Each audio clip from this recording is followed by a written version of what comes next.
On the evening, he decided to give up his expensive clothes, his luxury car, and the name that opened every door for him. Andrew Miller did not know that he was about to meet the woman who would change his entire life. He was 37 years old and had everything a man could ever wish for. An impressive mansion north of New York, bank accounts he never talked about, a company worth millions of dollars, and a life where almost no one dared to say no to him. And yet, that evening, he was sitting alone in his office, his elbows resting on the oak desk, staring at an old photograph of his parents. His mother was smiling. His father had his arm around her shoulders. In the photograph, they looked happy. Andrew looked at the image for a few seconds, then turned it face down. "Where did I go wrong?" he whispered. The question was not about money. It was not about the company. It was not even about success. It was about love. In the last 10 years, Andrew had had 3 serious relationships. They had all ended almost the same way. At first, women were impressed by him. Then they discovered the house, the car, the vacations, the company, the bank accounts, and without exception, they began to look at him differently. Some asked him for things, others wanted to be photographed with him. One of them had even told him one evening, "Andrew, I don't want an ordinary man. Since you're so rich, I want to feel like my life changed after I met you." Those words had stayed in his mind, not because they hurt him, but because they made him wonder if anyone could ever love him without knowing how much he was worth. The next morning, Andrew made a decision that none of his business partners could ever understand. He called his oldest friend, Ryan Vance. Ryan was the only person in his circle who wasn't afraid to tell him the truth to his face. When he walked into the office, he found Andrew dressed in a simple pair of jeans and a grey sweater. Ryan stopped at the doorway. "What happened to you?" "Nothing." "Where's the $500 suit?" "In the closet." "And what happened to the watch?" Andrew raised his wrist. "I left it at home." Ryan stared at him for a long moment. "Are you sick?" Andrew smiled for the first time. "I intend to disappear for a while." "From what?" "From my own life." Ryan sat down. "Talk to me seriously." Andrew stood up and walked toward the window. "I want to meet a woman who loves me for who I am." "And what's stopping you?" "Money," Ryan laughed. "Money is stopping you from finding love?" "Yes." "That's the most absurd problem I've ever heard." Andrew turned toward him. "Not if everyone sees the money before they see me." Ryan stopped laughing. "What are you planning to do?" "I'm going to pretend to be poor." The silence that followed was so long that Andrew began to smile. "I'm not joking." "I know. I'll rent a modest apartment." "The company? It will be managed by my chief financial officer." "The car? I'll leave it in the garage. The phones? I'll keep a simple one." Ryan ran his hand over his face. "And how are you going to live?" "Like an ordinary man." "For how long?" Andrew looked at the photograph of his parents again. "Until I meet someone who doesn't know who I am." Ryan didn't try to convince him otherwise anymore.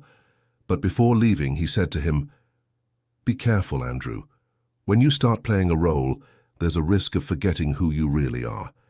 Andrew smiled. "Maybe that's exactly what I need to discover."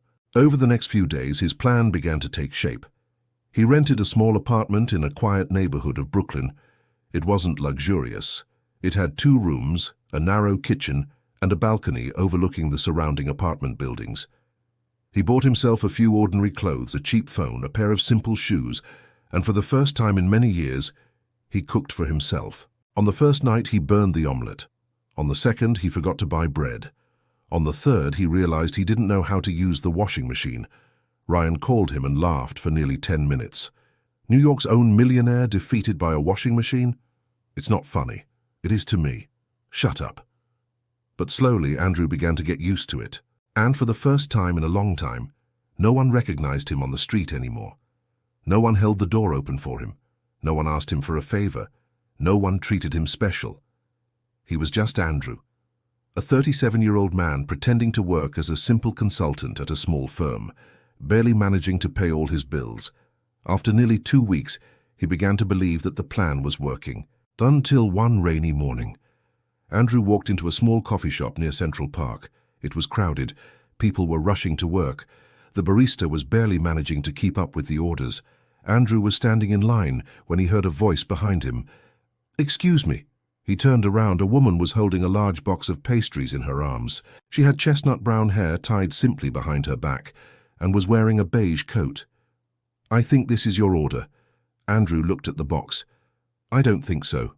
She looked at the label. "You're right. It says a different name." Then she smiled. "I'm sorry, I'm a bit scatterbrained today." "It's all right." The woman took a step back, but at that moment she tripped over a bag left next to a chair. The box tilted. Andrew caught it before it fell. "Whoa!" She looked at him in surprise. "Thank you." "You're welcome. You just saved 2 hours of my work." Andrew smiled. "Then I think I deserve a coffee." The woman laughed. "Was that a joke?" "Maybe." "Then you're in luck. I make really good coffee." She approached the counter. "By the way, I'm Evelyn." Andrew hesitated for a moment. "Andrew, nice to meet you." He didn't know then that this seemingly ordinary conversation was about to change his life. Evelyn hadn't asked for his full name. She hadn't asked him where he lived. She didn't want to know what car he drove. She didn't know that the man standing in front of her owned a multi-million-dollar company. And more important than anything, she didn't seem interested in how much he had in his bank account at all. Over the following days, Andrew started returning to the same coffee shop, officially for coffee, unofficially for Evelyn. She worked there for a few hours in the morning, and in the afternoon she took care of a small family business, a bakery workshop where she made cakes and desserts for events. Andrew quickly discovered that Evelyn was different. She didn't talk about money.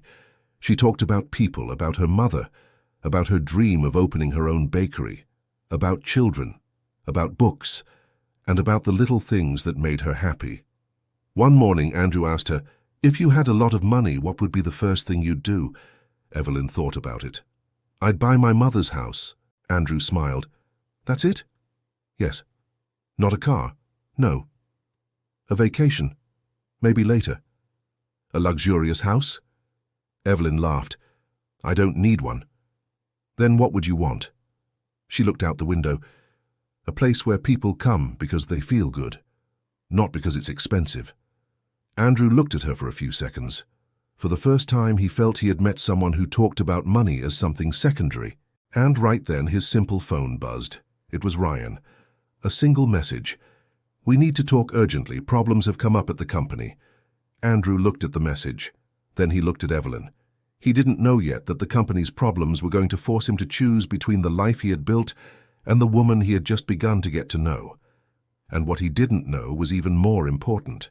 Evelyn was hiding a truth as well. A truth that would test everything Andrew believed about love. The next morning, Andrew arrived at the coffee shop earlier than usual. He hadn't come just for coffee. Richard's message had made him understand that the situation at the company was not something that could be ignored. Elena was already there. She was sitting by the window writing something in an old notebook, with a mug of coffee beside her. When she saw him, she smiled. "You're early." "Are you too?" "I work here, remember?" Andrew laughed. "Right." Eleanor closed the notebook. "You look worried." "I'm having some troubles at work." "Serious ones?" Andrew hesitated. He couldn't tell her the truth. He couldn't tell her that the firm he claimed to know only from the outside was in fact his company. "I don't know yet." Eleanor looked at him attentively. "Sometimes things seem worse before we understand them." Andrew smiled. "Are you speaking from experience?" "From life." Before he could continue, his phone buzzed. "Richard." This time Andrew answered. "Talk to me. You need to come in." "Now?" "Now." "What happened?" Richard was silent for a second. "Someone is trying to buy a significant stake in the company." Andrew stood up immediately. "Who?" "We don't know yet." "Did you check the documents?" "Yes." "I'm on my way." He hung up the phone. Eleanor looked at him. "You have to go." "Yes, I'm sorry." "It's all right." Andrew stopped near the door. "Will I see you tomorrow?" Eleanor smiled. "If you still like my coffee." "I don't come for the coffee." She raised an eyebrow. "Then what for?" Andrew smiled. "I think you know." He walked out before she could see how deeply that moment had moved him. Later that day, Andrew arrived at the company headquarters. This time, he was no longer the modest man that the people in the neighborhood saw. When he entered the building, the employees greeted him. The director stood up. Richard was waiting for him in the conference room. "We have a problem." Several documents appeared on the screen. An investment firm has started buying up shares. Who is behind it? Here's where it gets interesting. Richard switched the image. A woman's name appeared on the screen. Andrew froze. "No." "Do you know her?" "Yes." It was Bianca Drake, his former partner, the woman who had asked him years ago how much his company was worth. "What does she want?" Richard looked at him. "To take control." Andrew sat down. For the first time since his adventure with Elena had begun, he realized he couldn't control everything, especially if he continued living under a false identity. If Bianca discovered that he had temporarily withdrawn from public life, his plan would be compromised. And even worse, if Elena found out who he really was before he could tell her personally, she might believe that every moment between them had been a lie. "Richard?" "Yes?" "Don't tell anyone where I am." "Not even the directors?" "No one." Richard looked at him intently. "You've met someone?" Andrew didn't answer. Richard smiled. "That's what I thought." Meanwhile, at the coffee shop, Elena was packing up her things. While looking for something in her bag, an old photograph fell to the floor. It was a picture of her and her father. Elena picked it up quickly. A sadness appeared in her eyes that Andrew had never seen before. "Elena!" It was her co-worker, Mary. "Are you okay?" "Yes." "Are you thinking about him again?" Elena looked at the photograph. "Sometimes. It's been many years." "I know. Have you never wondered if maybe you misunderstood what happened?" Elena looked over at her. "All my life I believed that my father left us for money." Mary remained silent. "Mom never wanted to talk about it." Elena put the photograph back in her bag. "That's why I want to open my bakery." "To prove something to him?" "No." She smiled sadly. "So that I have something that is truly my own." That evening, Andrew returned to the neighborhood. He didn't know that Eleanor had her own wounds, nor that their pasts were about to intersect in a way neither of them could have anticipated. When he arrived at the coffee shop, it was almost closing time. Eleanor was waiting for him. "Did you solve the problem?" "Not yet." "Then you need a pastry." Andrew laughed. "Is that your solution for everything?" "No, but it's a good solution." She handed him a box. "I made it myself." Andrew opened the lid. It was a simple pastry, decorated with fruit. "For me?" "Yes." "Why?" Eleanor shrugged. "Because yesterday you left looking worried." Andrew looked at her. No one had made such a simple gesture for him in a long time. It wasn't an expensive gift. It had no financial value. But to him, it was worth more than any object he had received in recent years. "Thank you." "You're welcome." They stayed and talked until late. Eleanor told him about her dream of having a small bakery with wooden tables and flowers in the windows. Andrew told her she could succeed. "I don't have enough money." "Then start with what you have." "That's easy to say." "I know." Eleanor looked him in the eyes. "But I believe that people who love what they do eventually find a way." Andrew felt those words hit a sensitive spot, because she didn't know.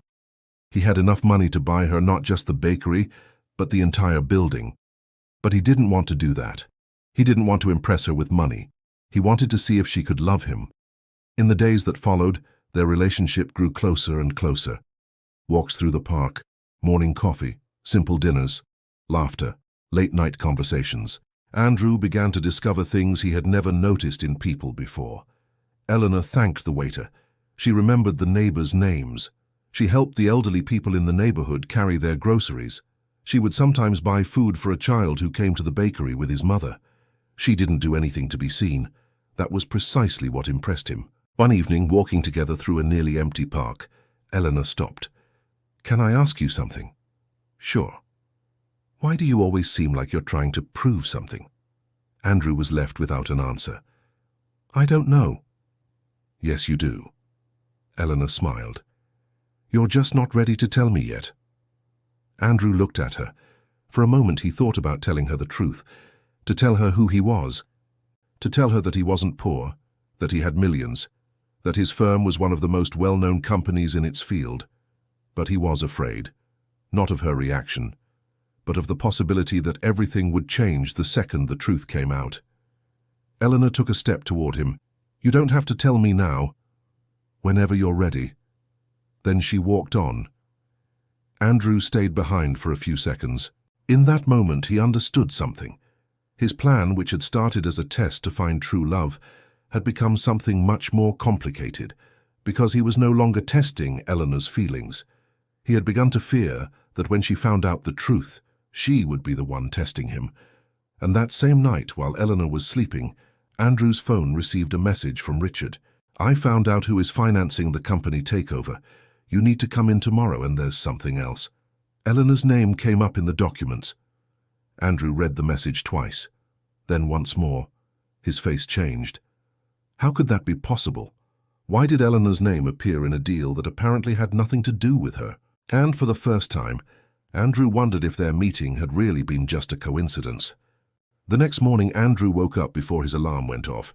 Ryan's text was still open on his phone. I found out who's funding the takeover of the company. You need to come in tomorrow. And there's something else. Helen's name showed up in the documents. He read the sentence again. Then he set the phone on the table and stayed motionless for a few seconds. It couldn't be a coincidence. Or maybe it was.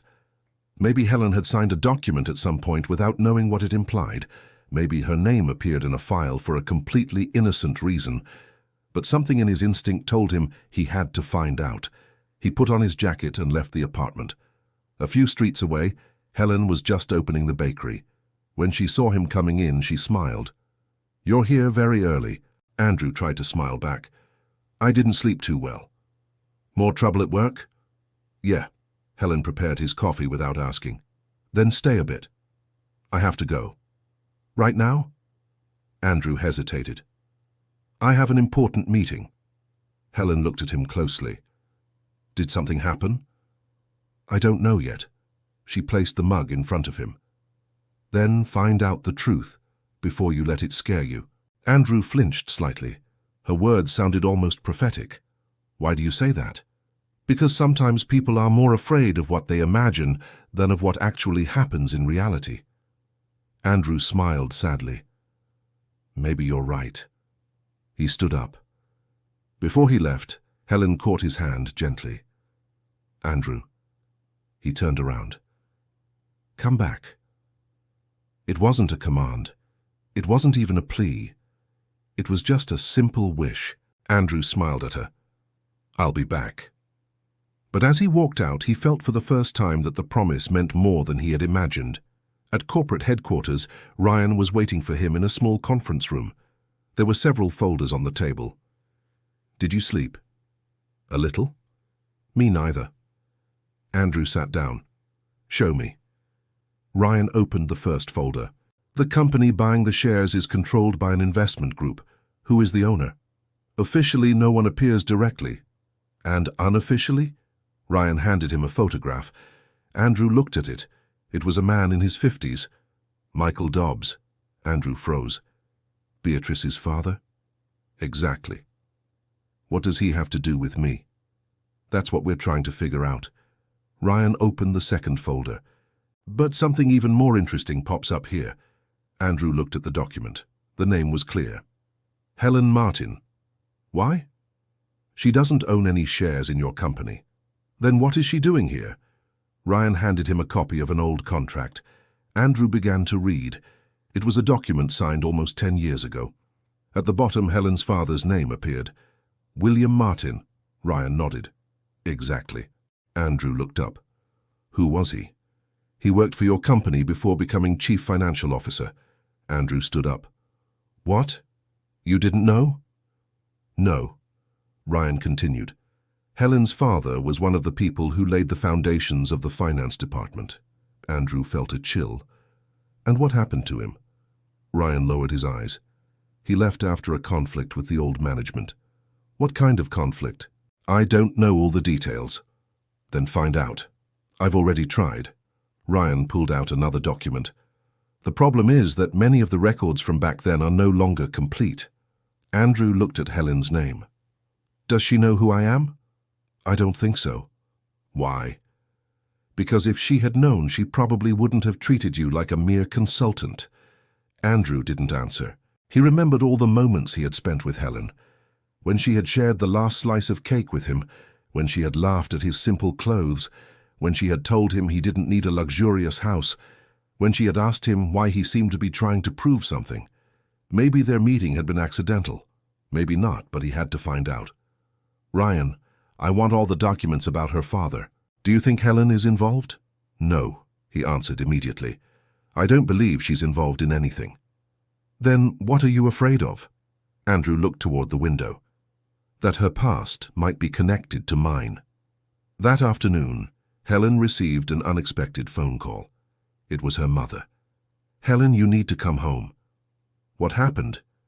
I found something. What is it? Her mother fell silent. A box belonging to your father. Helen felt her stomach tighten. Dad? Yes. Where did you find it? In the attic. What's in it? I don't know.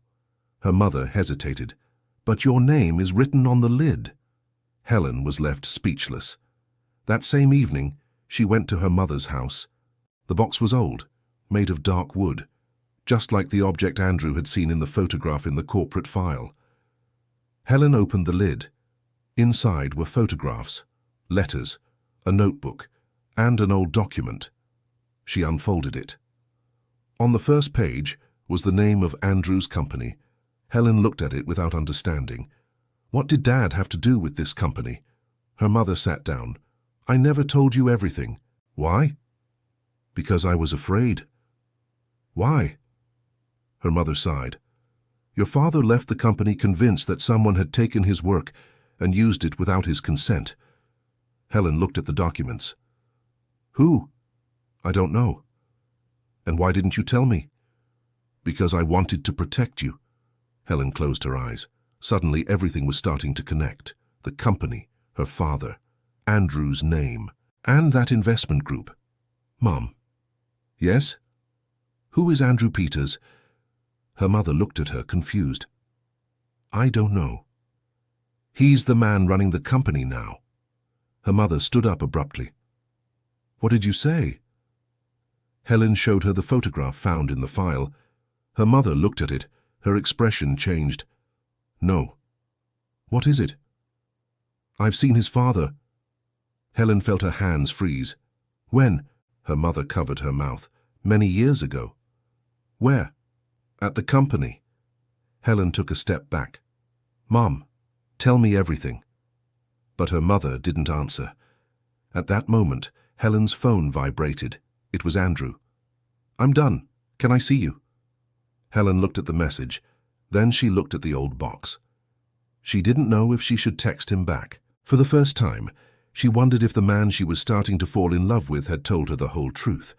And that question would become even more painful when, the following morning, Helen was going to find out who Andrew really was.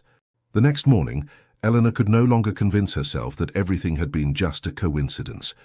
She woke up before sunrise, thinking about the box found in the attic and the documents she had read the evening before. Andrew's company name was there. Her father's name was there. And her mother had been hiding something for years. The hardest thing to bear, however, was something else. Andrew, the man who smiled at her every morning, the man who had told her he was having trouble at work, the man who seemed to have almost nothing and who, for a reason she still didn't understand, had won her heart. Her phone buzzed on the nightstand. A text message. Good morning, can I see you? Eleanor looked at the screen for a long time. Finally, she replied, Yes, at the coffee shop. A few hours later, Andrew walked into the place. When he saw her, his smile vanished almost immediately. Eleanor was not smiling. She sat at the table with her hands clasped together. We need to talk. Andrew sat down. What happened? Eleanor looked straight at him. Who are you? The question hit him. What do you mean? Exactly what I said.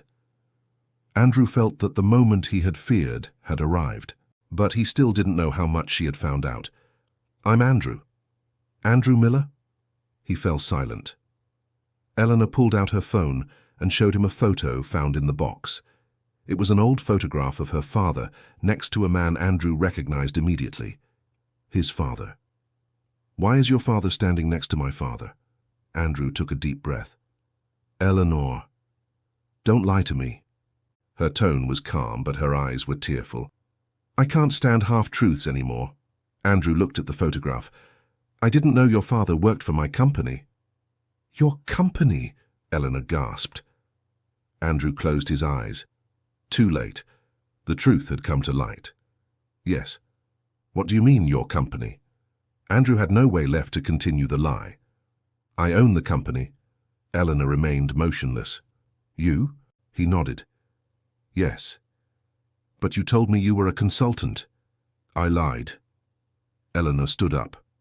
Why?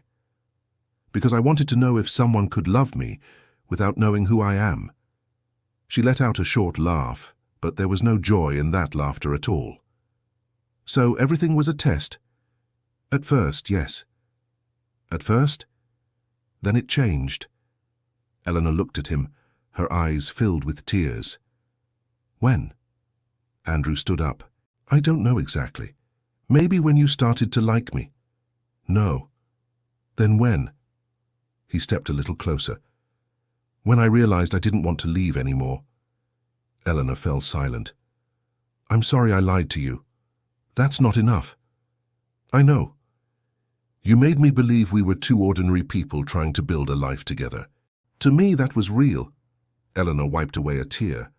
For me, I don't know what's real anymore. Andrew didn't try to stop her when she walked out of the coffee shop.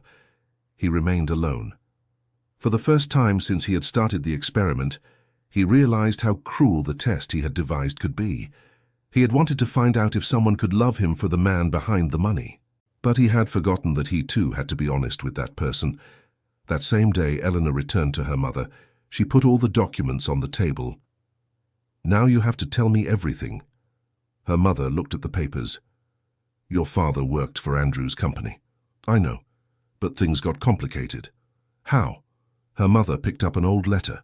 Your father had discovered that certain projects he had managed were later presented as being created by someone else. Someone stole his work. That's what he believed. Eleanor read the letter. Then she looked up. Who was that person? Her mother shook her head. I don't know. Then why did you keep all of this? Because your father told me never to throw them away. Eleanor looked at the documents again. And Andrew? I don't think he knew, Eleanor started. How can you be sure? Her mother sighed. Because he was very young back then. Eleanor froze. How old was he? About 16. Suddenly the story took on a different shape. Andrew hadn't been the man who hurt her father. He was just the son of the man running the company at that time. Eleanor sat down. Then why did my father keep the documents? Maybe for the day when someone would search for the truth. That same evening, Andrew received a phone call from Richard. I found something. What? The old documents about Eleanor's father. And it seems William Martin didn't leave because he was fired. Andrew stood up. Then why? He left on his own. Why? Because he refused to sign over the transfer of rights for a project. What project? Richard paused. The company's first major project. Andrew felt his blood run cold. The project that made the company famous? Yes. Who created it? Richard answered. William Martin. Andrew slowly sat down. He understood that his company's success might be built on the work of a man whom no one had mentioned in years. But there was still another question. Richard, why is the Turner family buying shares now? Because that project could be worth a lot of money again. Andrew fell silent. And what if they found out that the documents exist? Then they will try to get them. Andrew immediately thought of Eleanor. It was no longer just about their relationship. It was about her father's truth. The next day, Andrew went to Eleanor's house. She opened the door but did not invite him inside. "What do you want?" "To tell you the truth, you already told me. Not all of it." Elena looked at him. Andrew pulled a file folder out of his bag. "Your father created the project that formed the foundation of my company." She was left speechless. "And not just that." He handed her the documents. He refused to give up his rights. Elena quickly read the first few pages. "Then why didn't he receive anything?" "I don't know. But your company grew because of his work." Andrew looked down. "Yes." Eleanor closed the folder. "Then fix this." Andrew looked at her. "How?" "Don't ask me to tell you. Find the truth." Then she added, "And when you find it, come to me." The door closed slowly. Andrew remained standing in front of the house.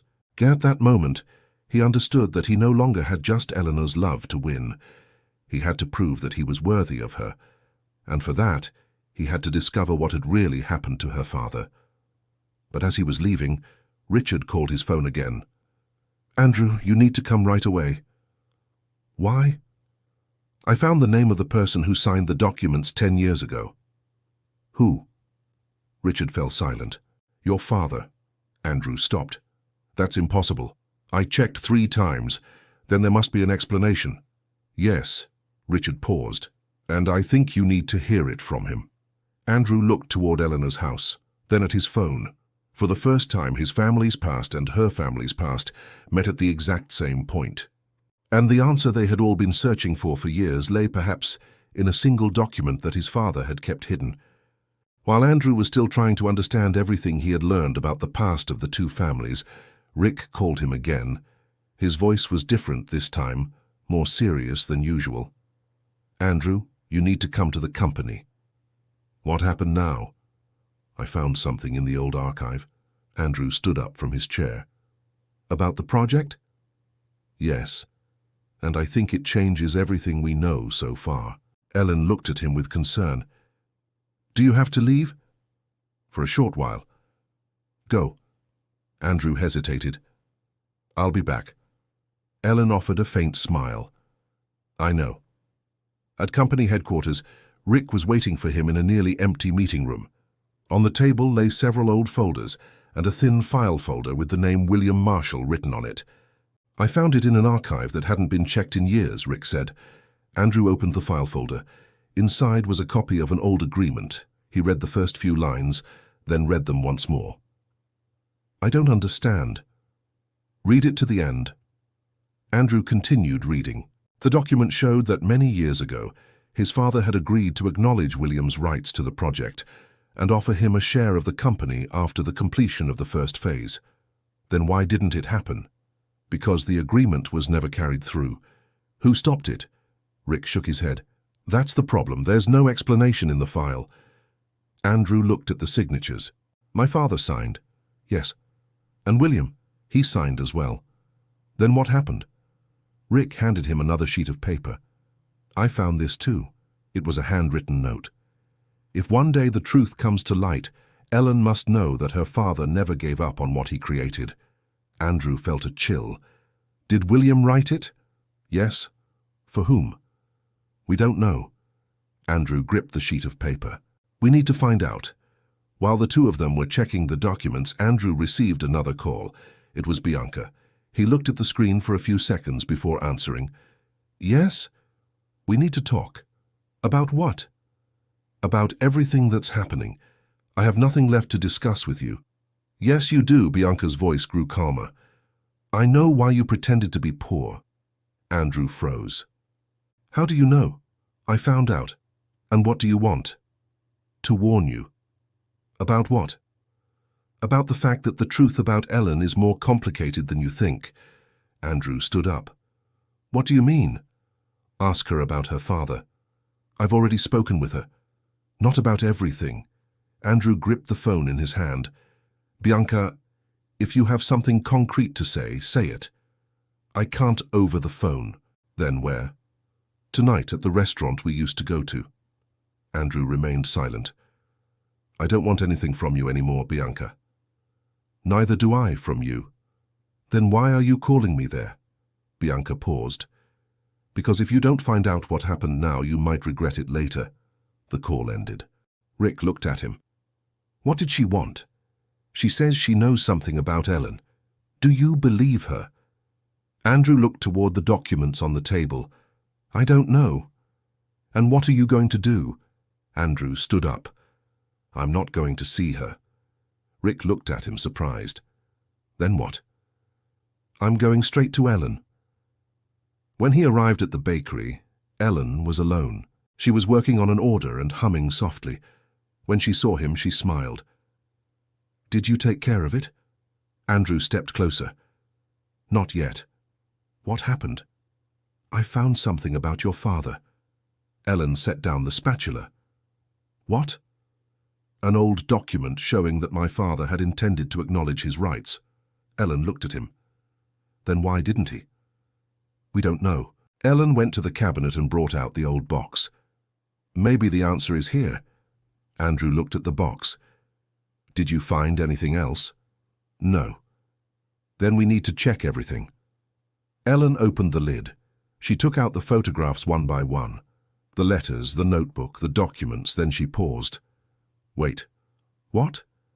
Ellen pulled out a yellowed envelope, hidden at the bottom of the box.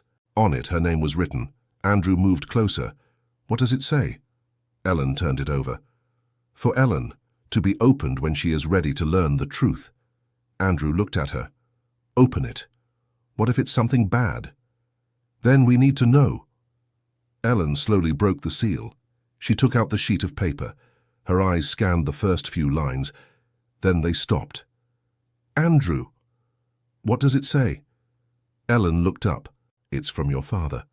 Andrew didn't say anything more. Ellen continued reading, her expression changing with every line. What does it say? It says that your father tried to fix everything many years ago. Andrew stepped closer. How? Ellen turned the page. He offered my father a share of the company and the money he was owed. Andrew froze, but William refused. Why? Ellen wiped away a tear. Because he didn't want money. Andrew looked at her, puzzled. Ellen kept reading, and what she was about to discover would make them both look differently at everything that had happened between their families. Elena held the letter between her fingers, but she could no longer read it. The last few lines trembled before her eyes. Andrew slowly approached her. What does it say? Elena looked up. Your father tried to fix everything many years ago. Andrew stood motionless. How? Elena turned the page over. He offered my father a share of the company and the money he was owed, but William refused. Why? Because he didn't want money. Andrew looked at her, puzzled. Elena continued. He wanted the project to be officially recognized as his, and he wanted something else. What? For you not to end up paying for their mistakes? Andrew felt a tightness in his chest. Me? Elena nodded. It says that your father knew that one day the company would belong to you, and he was afraid that the truth might ruin your life before you could understand what happened. Andrew sat down. For a few seconds he said nothing. All his life he had believed that his father had been a cold man, obsessed with the company and success. Now he was discovering that behind his silence there had been guilt, perhaps even regret. Elena continued reading. There's something else. Tell me. The letter says that my father refused to return to the company because he didn't want our family to be associated with the wealth built after that project. Andrew closed his eyes. Everything was becoming clear. William wasn't after wealth, his father hadn't tried to hide the truth forever, and Elena had never had any intention of getting close to his company. Their meeting had indeed been a coincidence, perhaps the most important coincidence of their lives. Eleanor? She looked at him. Yes? I'm sorry. For what? For believing when I first met you that I had to hide who I was to find out if you could love me. Eleanor stepped closer. And what did you find out? Andrew smiled. That I didn't need to hide at all. She looked at him for a few moments. No. What? You just needed to have the courage to be yourself. Andrew took her hand. Now I do. In the weeks that followed, Andrew put into practice what he had promised. The company officially recognized William Miller's contribution. Eleanor's family received the financial rights established through a fair agreement. Her father's name appeared on the project documents. Andrew didn't try to hide the fact that his family had made a mistake. On the contrary, he organized a public presentation where he told the entire story. At the end, he invited William Miller. The man slowly walked up onto the stage. The room was silent. Andrew looked at him. "Mr. Miller, this project would not have existed without you." William shook his head. "It is not just my project." "Maybe not," Andrew smiled. "But your name belonged on it." William looked at him for a long moment. Then he extended his hand. Andrew shook it. It wasn't just an agreement between two men. It was the closing of a chapter that had remained open for far too many years. After the presentation, Eleanor waited for her father in the lobby. William looked at her. "Are you happy?" She smiled. "I think so." "With him?" Eleanor looked toward Andrew. "With him." William smiled. "Then I'm glad I kept the letter." Eleanor hugged him. "Thank you, Dad." A few months later, things had completely changed. Andrew no longer lived in the modest apartment he had rented at first, but he hadn't fully returned to his previous life either. He had come to understand that money wasn't the problem. The problem had been the way he had used it to protect himself. One evening, Eleanor found him in her new bakery studio. Yes, the studio had become a reality. Andrew hadn't just bought her a pastry shop. He didn't want to repeat the mistake of solving everything with money. Instead, he had helped her find a suitable space and get all the necessary permits. The rest had been her own hard work. On the wall was a small photo board. Among them was one of Andrew. He was wearing the same simple clothes from the time when he had pretended to be poor. Eleanor noticed him looking at the photo. "Do you like it?" "I look terrible." She laughed. "That's exactly why I kept it." "Seriously?" "Yes." Andrew stepped closer. "Do you know what I remember about that day?" "What?" "That I met you and forgot for a few seconds that I was playing a role." Eleanor looked at him. "And I remember that you caught my box of pastries. It was the most important reflex of my life." "Why?" Andrew smiled. "Because if I had let it drop, maybe we would have never talked." Eleanor laughed. "Then the pastries saved our story?" "No." Andrew took her hand. "You did." As they were getting ready to close up the shop, Andrew pulled a small box out of his pocket.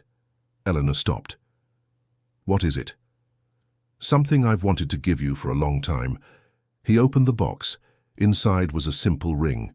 It wasn't the most expensive ring Andrew could have bought. He hadn't even tried to find an impressive one. It was understated, elegant, just like the love they had built. Eleanor looked at him with tearful eyes. "Andrew, I don't want to buy your future." He paused. "I want us to build it together." Eleanor smiled. "And if I say no?" Andrew put on a serious face. "Then I'll keep coming to the pastry shop until you say yes." She laughed through her tears. "Then watch out." "Why?" "Because I make the best coffee in town." Andrew stepped closer. "Then I'm going to need a lot of patience." Eleanor held out her hand. "Yes." Andrew stood frozen. "Yes?" "Yes." He placed the ring on her finger. In that moment, millions didn't exist. The company didn't exist, the documents didn't exist, their families, the past, or the mistakes didn't exist. There were only two people who had learned, after many trials, that true love doesn't need proof.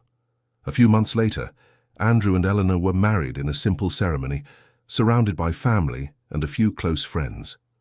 At one point, Andrew looked around the room. Then he looked at Eleanor, and he remembered the day he had decided to pretend to be poor to find true love. He had believed he had to give up his wealth to find out who loved him. But he had come to understand something far more important. He didn't have to give up money. He had to give up the fear he was hiding behind it. Because Eleanor hadn't fallen in love with the poor man he had pretended to be. She had fallen in love with Andrew, with the man who had learned to be honest, with the man who had admitted when he was wrong, with the man who had understood that true wealth doesn't lie in a bank account, but in a person who stays beside you when you no longer have anything to prove. And when Eleanor whispered, "I love you," Andrew smiled and replied, "Me too, but now I know why." She looked at him with curiosity. Why? Because when I tried to hide my wealth, I met you, and when I stopped hiding my truth, I kept you. Elena hugged him. At that moment, Andrew understood that his experiment was over, not because he had found a woman who loved him without money, but because he had found a woman who made him no longer ashamed of the man behind the money, and perhaps that had been the real lesson. Sometimes people look for love in complicated places. They test it, they put it to the test, they hide it, they compare it. But true love doesn't ask you to be richer, stronger, or more important. It only asks you to be honest. And Andrew had needed to lose almost everything he thought defined him to understand that. If this story touched you, perhaps you too have wondered if people love you for what you have or for who you are. Tell us in the comments what you would have done if you were in Elena's shoes. Could you have forgiven Andrew for hiding his true identity? And if you enjoyed this story, subscribe to the channel, hit the like button and stay with us. In every story there is a secret, a choice, and sometimes a lesson that we only understand at the end. Maybe the next story will begin with another man who thinks he has everything, and will discover that he is missing the exact thing he cannot buy.